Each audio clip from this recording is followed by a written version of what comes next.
रजीम बिस्मिल्लाहिर्रहमानिर्रहीम। अज़ीज़ तलबा, आपके 10 तारीख़ को सालाना इम्तहानात शुरू हो रहे हैं और आपको ये पता होगा कि ये पेपर लाहौर से आते हैं और इनको बनाने वाले आम टीचर्स नहीं होते, बल्कि पेपर बनाने के माहिर टीचर जिनका ख़ुद बड़ा तजर्बा होता है और उन्होंने ख़ुद भी ट्रेनिंग्स ली होती हैं और रात दिन वो यही काम करते हैं पेपर डेवलप करने का। चुनाचे इस मरतबा भी उन्होंने हमें पेपर भेजे हैं और हर स्कूल का पेपर दूसरे स्कूल के पेपर से अलग है। इसी तरह ये जो पेपर बनाए जाते हैं अज़ीज़ तलबा, ये बच्चों के जहन के मुताबिक और जो निसाब बच्चों को मिलता है उसके मुताबिक बनाए जाते हैं। और इन पेपरों में और आम बनाए जाने वाले पेपरों में बड़ा फ़र्क होता है। क्या फ़र्क होता है कि इसमें बच्चा रट्टा लगा के पास नहीं हो सकता। आप खलासों से टेस्ट पेपर से तैयारी कर लें तो यहाँ आकर आप फेल हो जाएंगे। जब तक आप टेक्स्ट बुक को अच्छी तरह नहीं देखते और उसकी एक्सरसाइजेज को नहीं देखते और जो चीज़ लिखी गई है उसका आपको मफ़हूम आना चाहिए। इसको कहते हैं कंसेप्चुअल स्टडी, यानी कि हर बंदा जो पढ़े उसको पता लगे कि बात हो क्या रही है। पहले ये रिवाज था कि बच्चे रट्टा लगा लेते थे, उनको समझ नहीं आती थी कि ये पेपर क्या है, लेकिन वो उगल देते थे और पास हो जाते थे। लेकिन अब माहौल उस तरह का नहीं है। जो बच्चा क्लास में अच्छी तरह पढ़ता रहा होगा, असातिज़ा से अच्छे सवाल करता रहा होगा, घर जाकर स्कूल का काम करता रहा होगा और ख़ुद सोचता होगा कि ये क्या लिखा है। जब तक स्टूडेंट जो पढ़ रहा है ख़ुद ना सोचे कि ये क्या लिखा है, उसको कुछ आना जाना नहीं है।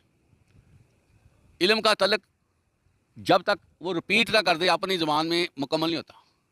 हमारे यहाँ रट रटैया चलता है और खलासों से और टेस्ट पेपरों से काम चलाया जाता है, जो कि बच्चा अपने ऊपर जुल्म करता है।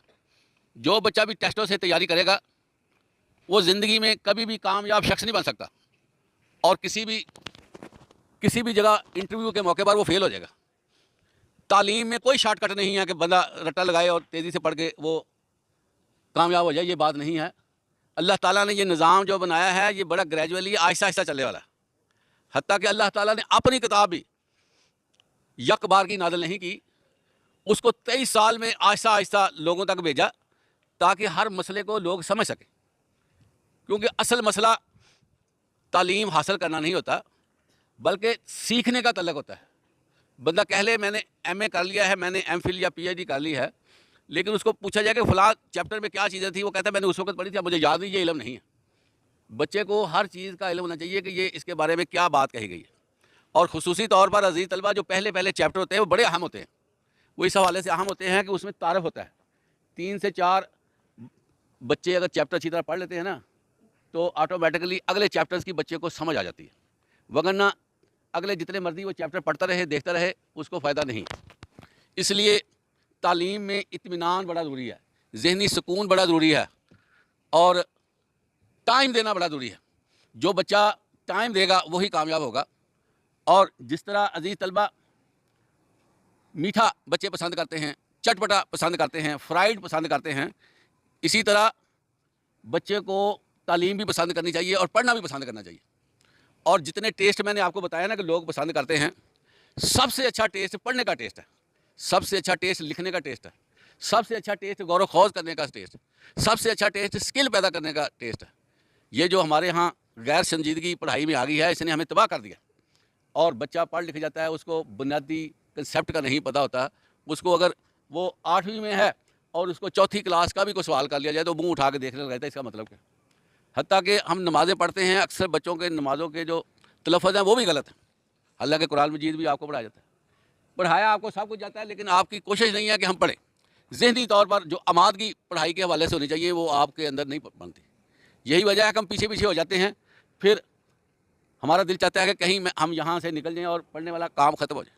और बहुत से बच्चे रास्ते में पढ़ाई छोड़ देते हैं और फिर लेबर उनका मुकद्दर बन जाती है, छोटी छोटी सर्विस और इसी तरह छोटे छोटे काम वो करते हैं और उनकी जो ज़िंदगी है वो गैर मेयारी हो जाती है और उनकी अगली नस्ल भी इस वजह से डिस्टर्ब हो जाती है कि बंदा खुद नहीं पढ़ा, उसने अपने बच्चों पर भी तवज्जो नहीं दी। जितने कामयाबी के दरवाजे हैं सारे तालीम से खुलते हैं, और जूँ जूँ तरक्की हो रही है उसी तरह इल्म की ज़रूरत बढ़ती जा रही है। अब आप किसी चीज़ को हाथ लगाएं तो आप इल्म के बगैर हाथ नहीं लगा सकते। कंप्यूटर एजुकेशन है, सारी की सारी इंग्लिश में है और बड़ी टेक्निकल है। जो बच्चा नहीं पढ़ता, इंग्लिश को नहीं सीखता, डरता रहता है, उसको छोटे से छोटा फ़िक्रा नहीं बनाना आता, उसकी वोकैबुलरी जो है वो ठीक नहीं है, अल्फाज उसको पता नहीं इसका माना क्या है, ना उसने डिक्शनरी खोली ना तवज्जो दी, वो क्या कंप्यूटर स्किल लेगा। इसलिए अजीज़ तलबा, अपने अंदर इल्म से मोहब्बत पैदा कीजिए। ये इल्म की जो दुनिया है सबसे ज़्यादा पुरफ़ज़ा है, सबसे ज़्यादा अच्छी है, सबसे ज़्यादा प्यारी है, लेकिन हम लोग चूँकि इसका मज़ा नहीं लेते इसलिए हमें समझ नहीं आती। तो जब बैठेंगे ना आप, तो फिर आहिस्ता आहिस्ता आपके अंदर रोशनी पैदा होती जाएगी और आप ये समझेंगे कि बहुत सारी चीज़ें जो मुझे लेनी चाहिए थी वो मैंने नहीं ली। तो आज आपको बुलाने का, बताने का मकसद ये है कि अब इम्तहान सर पे है, अब आप सुस्ती सारी छोड़ दें और अपने आप को तेज़ करें। एक तो सारे बच्चे जिनकी कटिंग होने वाली है वो कटिंग करें, कटिंग करवाएं और साथ साथ रोज़ाना नहाएं, फ्रेश रहें। इसी तरह अपनी ग़िज़ा को बेहतर बनाएं। बाज़ारी तली हुई चीज़ें, इसी तरह पापड़ वगैरह और गंदी मंदी चीज़ें जो हमारे यहाँ बहुत ज़्यादा हैं, उससे इज्तनाब करें। और आखिरी रात को खाना ना खाएं, बल्कि सुबह मगरिब के वक्त ही खाना खा लें ताकि हज़म हो जाए। तो हर हवाले से आपने अपना ख्याल रखना। फिर आपने पढ़ना है, रब्बी शरह ली सदरी व यस्सिर ली अमरी वाहलुल उक़दतम मिन लिसानी यफ़क़हू क़ौली रब्बी ज़िदनी इल्मा। आपने ये दुआ याद करनी है और जब भी पढ़ने लगना है ये दुआ भी पढ़ा करें। और किताब खोलते वक्त औज़ बिल्लाह पढ़ना बड़ा ज़रूरी है। शैतान उसी वक्त आपके दिमाग में ख़यालात लाना शुरू कर देता है कि इसका पढ़ाई से दिल उचक हो जाए और ये ना पढ़े, क्योंकि सबसे ज़्यादा शैतान की कोशिश है कि बंदा पढ़े ना, क्योंकि पढ़ने से शैतान की शिकस्त होती है। इल्म से अल्लाह ताला शैतान से अपनी पनाह में लेता है और बंदे को पहचान होती है कि ये जो गलत ख्याल आया है ये तो मुझे शैतान की तरफ से। तो इस तरह आपने आपको दुआओं में रखना है। फिर आपने अच्छे पेन का, बॉल पॉइंट का इस्तेमाल करना है। मार्कर आपका ठीक होना चाहिए, हर चीज़ आपकी ठीक होनी चाहिए और हर चीज़ आपने डबल डबल रखनी है। ये नहीं है कि एक रख ली ख़राब हो गई इधर उधर। और जितना टाइम अजीज़ तलबा आपको मिला है ना पेपर में, वो सारा लगाना है। ये देख लें, आम तौर पर देखने में आया कि अभी हाफ़ टाइम नहीं गुजरता और बच्चे खड़े हो जाते हैं कि ये हमने पेपर कर लिया, जिसके नतीजे में वो कई गलतियाँ छोड़ जाते हैं और फिर जो है वो पेपरों में नंबर कम आते हैं। आपको अजीज़ तलबा पता होगा कि ये जो पेपर आपके अब हमने लेने हैं, हमने इसको सिर्फ लेना है पेपरों को, लेकिन चेक किसी और ने करने हैं। ये पेपर हमने किसी और को दे देने हैं और उसके बाद फिर क्या है, उन्होंने देखना है ये पेपर में क्या लिखा है। वो आपके जानने वाले नहीं होंगे, ना आपको उनका पता होगा ना उनको आपका पता होगा। उन्होंने अपने तौर पर देखना है कि पेपर में क्या है। इसलिए जितना आपने गुड़ डालना है उतना ही मीठा आपको मिलना है। और पिछली दफ़ा भी बच्चे फेल हुए थे, इस मरतबा भी कहीं ऐसा ना हो कि आप में से कुछ फेल हो जाएं। तो पूरा साल अगर आप एक चीज़ पे लगाया है और फेल हो जाएंगे, बताएं आपके पल्ले क्या रहा। गली मोहल्ले में आपकी इंसल्ट, वालिदैन की नज़र में आप निकम्मे, और इसी तरह रिश्तेदारों में आपके बारे में अच्छा तासर नहीं बनेगा और आपके जो क्लास फेलोज़ हैं वो आगे बढ़ जाएंगे, आप पीछे रह जाएंगे। वजह क्या है कि थोड़ी सी आपने तवज्जो नहीं की। अब आपका अजीज़ तलबा फल खाने का वक़्त है, मेहनत आपने की है, उस मेहनत को इकट्ठा कर लीजिए। और ये जो फजूल हरकतें हैं, ये जो मजाक वाली हरकतें हैं, ये जो गंदी बातें करने वाली हरकतें हैं, शरारतें करने वाली हरकतें हैं, इन सब से किनारा कशी कर लीजिए और अपने आप को तैयार कीजिए कि हमारा इम्तहान है। क्योंकि इम्तहान का लफ्ज़ ही बड़ा सख्त है। इम्तहान का मतलब होता है आजमाइश। तो आजमाइश में बंदे को तैयारी करनी चाहिए। जितनी बंदे की तैयारी होगी उतना ही बंदा दुनिया में कामयाब होगा। यही सूरत हाल आखिरत में मिलनी है। जो दुनिया में अच्छे काम करता रहा होगा, अल्लाह ताला ने हर बंदे को इम्तहान में रखा होगा, तो क़यामत के दिन उनका नतीजा अच्छा बोला जाएगा कि ये दुनिया में अच्छा काम करता रहा। इसलिए आपको यही बातें बतानी हैं कि काइंडली अपने आप को ज़रा कवर करें। ये दुनिया के जो थपेड़े हैं इसको बर्दाश्त करना बड़ा मुश्किल होता है। फिर बंदा अपने हाथ आंखों में डालकर रोता है कि मेरे साथ क्या हो रहा है। फिर लोगों से गिले शिकवे करता है कि उसने ये कर दिया, फलान इसने कर दिया। सबसे पहले बंदा खुद अपनी गलती करता है।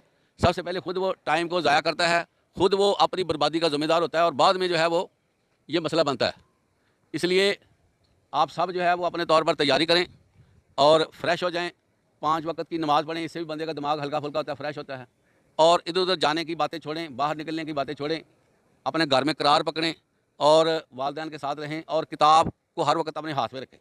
किताब का हर वक्त हाथ में रखना बड़ा ज़रूरी है, क्योंकि जब किताब में वक्फा पड़ता है तो शैतान इसका फ़ायदा उठाता है। वो कहता है अभी ठहर जाओ, अभी ठहर जाओ, अभी ठहर जाओ, जिसकी वजह से ठहरते ठहरते अगला दिन आ जाता है। आपने ये महसूस किया होगा कि हम ठहर ठहर के कई दिन ज़ाया कर देते हैं। कई दफ़ा 10-10 छुट्टियाँ होती हैं, वो इस वजह से ठहर जाते हैं कि अभी ठहर के, अभी तो आज छुट्टियाँ हुई हैं। तो इसलिए ठहरने वाला काम ख़त्म करें और अपने आप को फुल तैयार कर लें कि हमने पेपर देना है और अच्छी मेहनत करनी है। किसी ने पूरा टाइम लगाए बगैर पेपर नहीं छोड़ना और अच्छी तरह पढ़ना है। उसके अंदर जवाब होते हैं, जो क्वेश्चन होता है या जो पेपर होता है उसमें पूरा पूरा निज़ाम होता है और बंदा गौर करे उसको मिल जाता है। बहुत शुक्रिया आपका, अल्लाह ताला आपको कामयाब करे। वाखिर दाना अल्हम्दुलिल्लाहि रब्बिल आलमीन।